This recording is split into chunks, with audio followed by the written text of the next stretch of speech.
Hey y'all, this is Allison hanging out in my space to craft, and I was feeling the need to do some layered stencil work. Confession, I already did this video once and it didn't record, so I'm just going to make another card with a different sentiment, but same concept.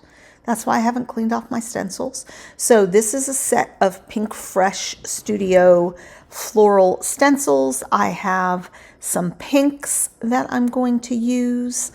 I think I settled on Kitsch Flamingo, Abandoned Coral, and Picked Raspberry for my 3 pinks. The stencil, however, starts with 2. So this is just a scrap of white paper. I always use scraps, or try to, for my cards.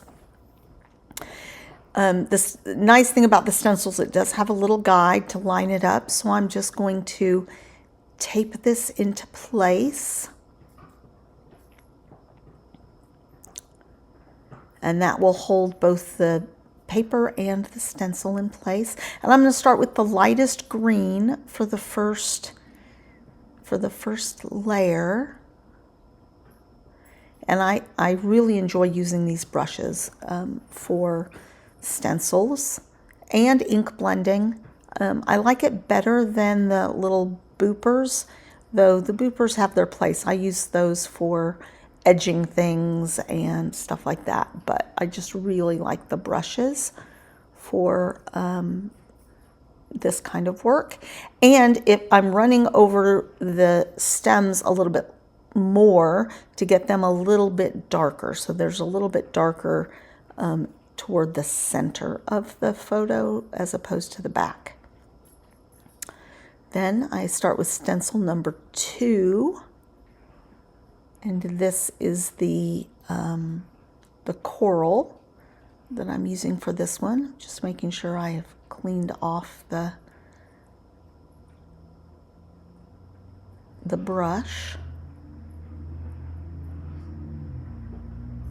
So you can see just how quickly this comes together. I knew what I was doing this time, but the whole card took me 17 minutes. Which is pretty fast for me.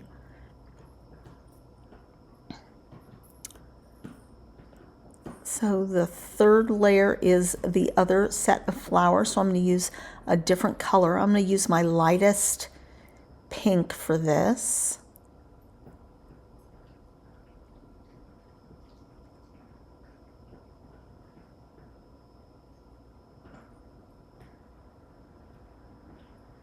And I'm just wiping off my brush a little bit in between to make sure I don't get too much cross-contamination. Not that it would really matter. I am using Distress Oxides for these. You could use Distress ink. There's not too much blending of colors here. There's a little bit of layering, but I think you could just as easily use an ink rather than an oxide. Now this is some details on the flowers, a little bit darker bits, so I'm going to use a darker pink here, and it goes on top of both the light pink and the coral, but will look slightly different for each.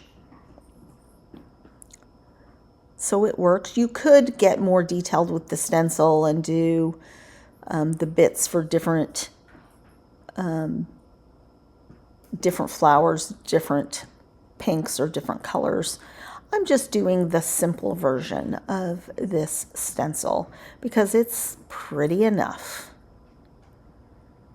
I'm really liking that. And now the last layer is another set of leaves and stems. And for this one, I'm going to use my darker green.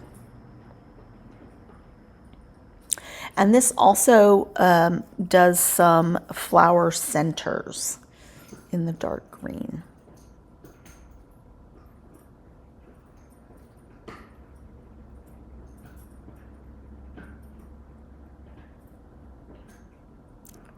And that's really all there is to it, y'all. I don't make you watch me clean off my stencils, but I just use some Stamp and Clean for that.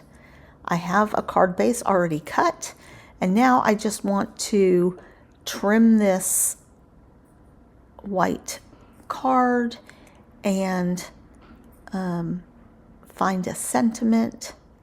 I've got this just because, and I think that will do. I like the impact of the black on this colorful paper, and then I have a scrap in my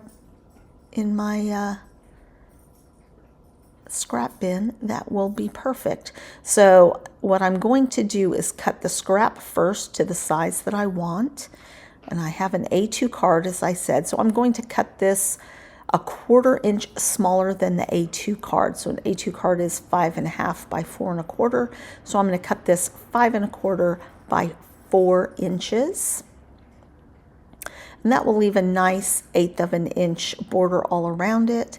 And then that means that this card has to be a little bit, another 1/4 inch smaller in order to get an 1/8 of an inch.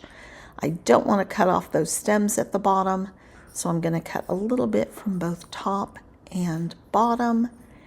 And then it's not perfectly centered because I was using a scrap and it wasn't quite as wide as the rest of as the stencil.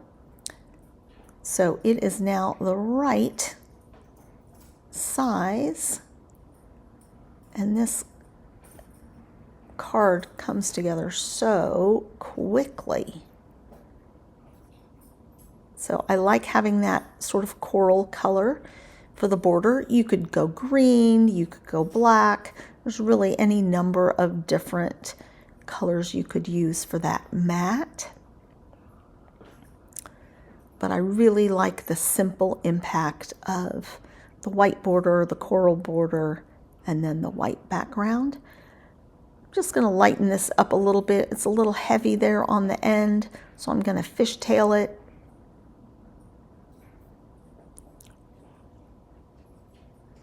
And set it on the bottom. Just going to pop that up.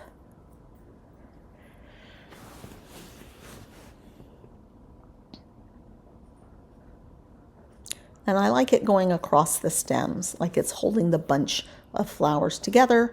And then I have these little pearls. I did think about maybe using something else, but I've got these pearls and I hadn't used many of them, and that peachy pearl is, I think, perfect on this page. So I'm just going to do a scattering of these pearls around the page. And then I think, well, those are a little sparse, so let's add some teeny tiny ones.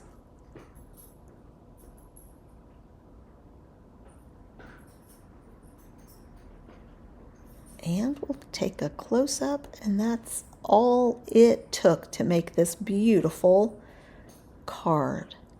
Please give this video a thumbs up and come back for more.